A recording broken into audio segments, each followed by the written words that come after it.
Welcome back to Point of View Live from Washington, D.C., because the NDSU Bison had a once-in-a-lifetime opportunity to be at the White House and spend some time with the great President 45, President Donald J. Trump. Make America great again. The Bison already. They're great. They're the best, man. Senator, they're the standard. Thank you for saying that. Senator Cramer joining us live here in studio tonight. We really appreciate being here live, sir. And what a day. I'd like to know from you just kind of your greatest moment from today.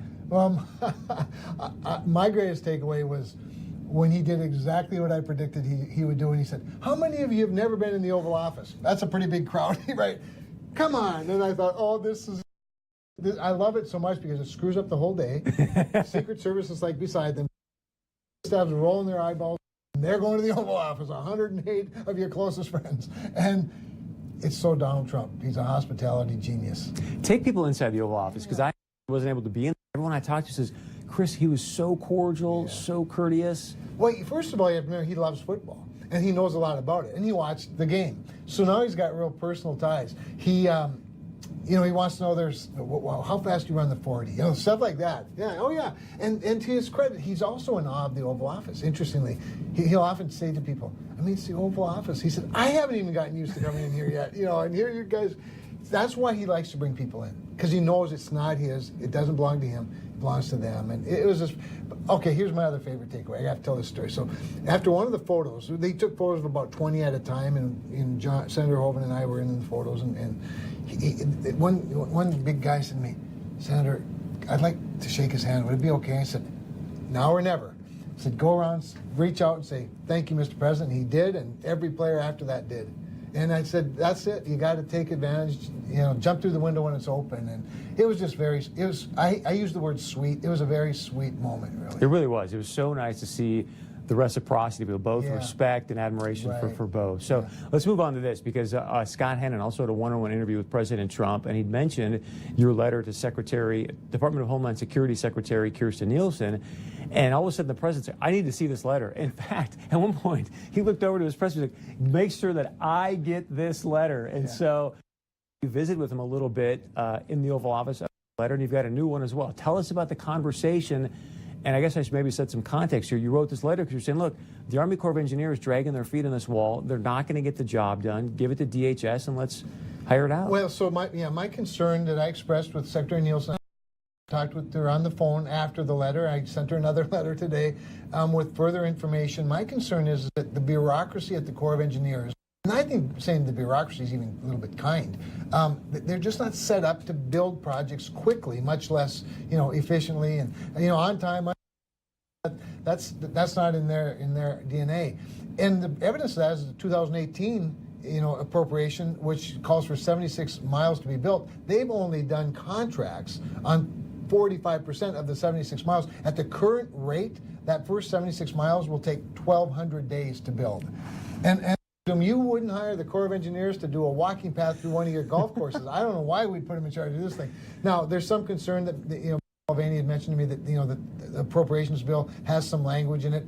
Okay, that's well and good, but we've got to put the heat on the Corps of Engineers and DHS to get the job done, not just get the appropriation, get the job done. Can you share any of your conversations with the president today about this? Well, I expressed my frustration. I told him that I was leaning pretty heavily on them. He said, keep the pressure on. He said, keep the pressure on. We need to get this thing done.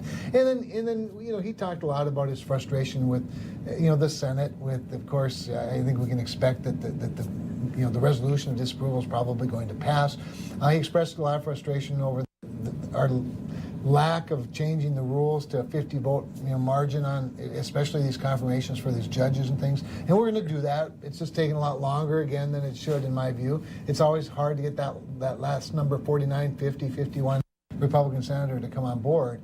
But I sensed a lot of his frustration today because I share it, frankly, with how slow our bureaucracy works. So just for clarity, kind of put a bow tie, if you will, on the DHS letter, he's very open then to obviously not having the Corps build this wall. And well, if the law allows it, what he wants is the job done just like I want it, whatever that process is. But you can't have the Corps of Engineers with its bureaucracy, contractors who don't build anything, who then hire subcontractors who may build some parts, and then a whole bunch of other subcontractors when they're perfectly good, vertically integrated, contractors that do this for a living every single day, and that's what I'm urging them to do. So I think I can sense the president's frustration and appreciate his frustration. This resolution, they may vote against this National Emergency Act. My question, though, is, do people like Senator Rand Paul, Senator Lamar Alexander, you yourself said, I don't know if this is going to meet the muster of the Constitution. So do they make a valid point going, hey, guys, we could be shredding the Constitution by giving this money to a president that hasn't really been allocated? Well, I would say it this way. First of all, I now believe he does have both the constitutional and statutory. You do? I've read. What flipped your mind? Well, reading the specifics in his declaration, looking at USC 10, Section 284 in one case, and another section in another case. Now, we may have an issue with the law. We may, I may think that he shouldn't have those authorities. I believe he does. I think he's well within his legal authority. If he is within his legal authority. In fact, let me back up and even tell you this.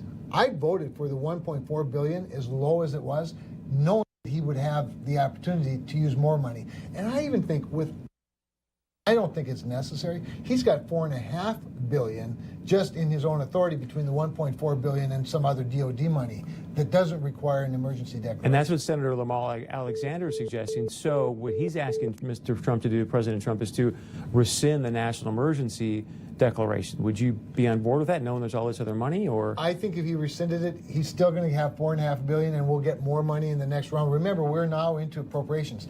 All of that said, I believe there's an emergency at the border. Okay. I believe he's well within his rights, even if I think, there's a constitutional question. I don't think it's a question. Even if we have to change the law, I believe he's well within his rights, and I intend to support him by voting against the resolution. When you spoke with Secretary Nielsen on the phone, I think it was over the weekend, yes, Senator Cramer, I hear you, I get it, you're right, or she just... Oh, no, she was very much in sync with what I was saying. I sensed her frustration, her lack of patience as well.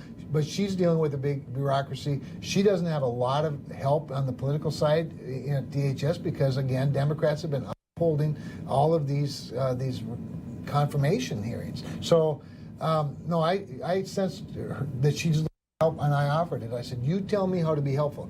I do sit on both committees that have jurisdiction over the U.S. Army Corps of Engineers. So I intend to keep pushing on this with every tool that I have in my tool chest. I want to get your thoughts on things here from the standpoint that you could sense President Trump's frustration today with these Nadler document requests and whatnot. He's the chairman of the House Judiciary Committee. That's where impeachment proceedings would begin, if they ever do begin. Do you think the Democrats are completely misplaying their hand here? Or I guess what's going on? Like, it just seems like they're way over. I think you can count on liberals every time to overstep and overreach.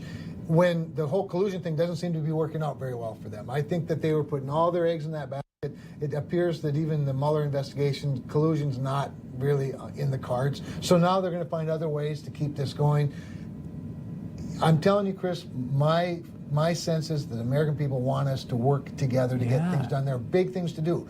We're on the brink of some big deals on some of these trade. Are going pretty well. We have the southern border issue. We have a growing economy that we don't want to stall out. We have new threats, China, islands and ships, and Russia, expanding its military. There are a lot of big, important things that he needs to be focused on, and so does the rest of the country. 60 Sir, give us an update. There's some big news about this U.S.-China trade deal, maybe even a summit on March 27th. Yeah. So I actually met with Greg Dow today. Greg is the lead agriculture negotiator over at USTR. I mean, there's a lot of reason to be but China is very complicated. I know you know this. I know everybody knows this. They're very complicated. They're not like us. So I don't want to spike the football at the 20-yard line. That usually results in a fumble. But I do think there's reason to be optimistic, not just with China. Yet we have the USMCA that we have to do yet this year. And there's some nice bilateral deals in the works throughout the world. And I think before long we'll have some good news. Thank you for being here live, sir. We appreciate it. Thanks for the insight. This is fantastic. I love your digs here. Isn't it nice? Yeah, that's cool.